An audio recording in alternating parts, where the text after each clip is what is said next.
مشاهدينا تمنح لفريق الميرينغي. الآن مع تشكيلة باريس سان جيرمان في حراسة المرمى دوناروما، ماركينيوس سيلعب بجوار سيرخيو راموس في الخط الخلفي، ماركو فيراتي خطر عند رودريغو. يا الله، هدف أول من النادي الملكي، هدف أول في المباراة. تقدم الآن بهدف مقابل لا شيء. بنزيما فعلوا هذا للكرة هنا أمام مساحة في هذه اللحظات. خطورة مستمرة في هذه اللحظات وبكل دقة يسجل.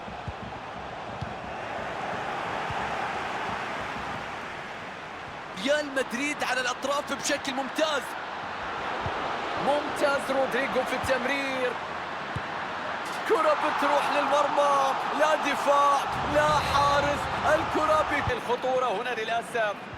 الله على الضغط العالي، فرصة الله من نهائي دوري أبطال أوروبا ينطلق في هذه اللحظات، بيعدي فيها، يتقدم فيها، لاعب لا يتوقف، لا يعرف سوى التسجيل.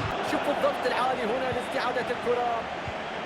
جميل الكرة البينية من بنزيما،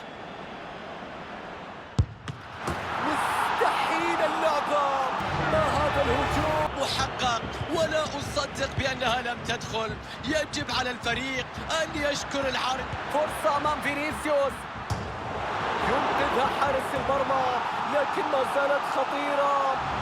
يا رب،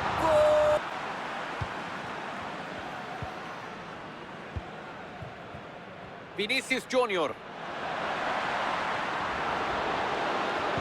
كريم وفرصة هدف الآن. يا رب،